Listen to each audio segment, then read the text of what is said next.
Hello दोस्तों, नमस्ते। हम रीता रानी, मेरे यूट्यूब चैनल पे आप लोग को स्वागत है। दोस्तों, आप सबसे हाथ जोड़ के रिक्वेस्ट है, आप सब प्यार दुलार आशीर्वाद ज़्यादा से ज़्यादा दें। कम वीडियो देखत हैं, आप सब वीडियो देखत हैं पर लाइक सब्सक्राइब शेयर नहीं करता है। वीडियो हमारा सबको सपोर्ट करें, आगे बढ़ावें। आप सब हमारे से भगवान है, आप सबके भरोसे दोनों सहेली लगी है। हमारा सबका वीडियो देखें, सपोर्ट करें, आप सब आगे बढ़ाएं। गीत लेके आई है आप सब सोहर कुठान। देखा भौजैयो के बेटवा के मूड़न है, तो भौजैयो नंदियों के लगे फोन के कहते हैं नंदियों चली आओ, मानत रही नंदियों बहुत भौजैयो मानत रही नंदियों का फोन करके बुलावत हैं कि मेरे बेटवा के मूड़न है, नंदियों चली आओ, बुलावत हैं फोन करके। तो गीत के माध्यम से सुनो, दोनों सहेली आप सबके बीच लेके आई है। गीत अच्छी लगी तो कमेंट में ज़रूर लिख के बताइए। दीदी हरे ज़्यादा से ज़्यादा सपोर्ट करी।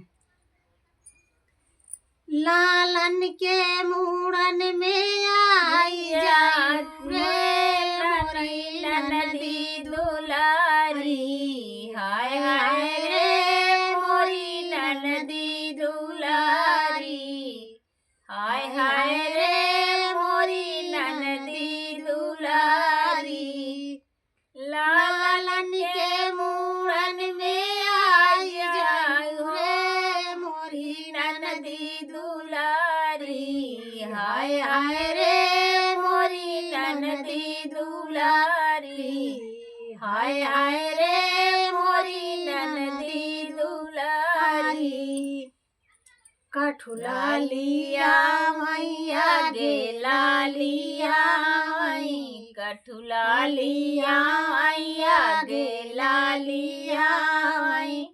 लालन के पालन लिया देऊ रे मोरी ननदी दुलारी, हाय हाय रे मोरी ननदी दुलारी, हाय हाय रे मोरी ननदी दुलारी।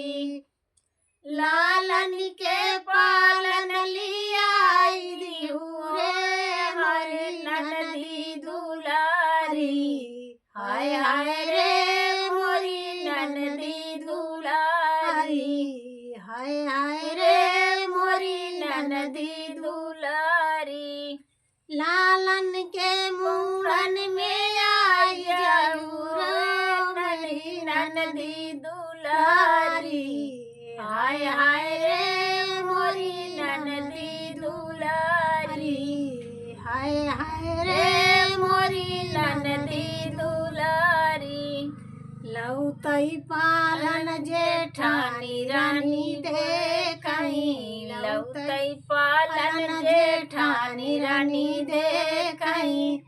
घरवा में झगड़ा मचाई दी रे हरी जेठनी दुलारी, हाय हाय रे मोरी जेठनी दुलारी, हाय हाय रे मोरी जेठनी दुलारी। घरवा में झगड़ा मचाई दी रे हरी जेठनी दुलारी, हाय हाय रे मोरी जेठनी दुलारी। लालन के पालन लालन के मूड़न में आई जाऊ रे मोरी ननदी दुलारी, हाय हाय रे मोरी ननदी दुलारी, हाय हाय रे मोरी ननदी दुलारी। झुमका ले ब्यू की ले ब्यू कांगनावा, झुमका ले ब्यू की ले ब्यू कांगनावा। भैया से पूनम बतियाइली हूँ रे मोरी ननदी दुलारी, हाय हाय रे मोरी ननदी दुलारी, हाय हाय रे मोरी ननदी दुलारी। भैया से फोन में बतियाइली हूँ रे हरी ननदी दुलारी, हाय हाय रे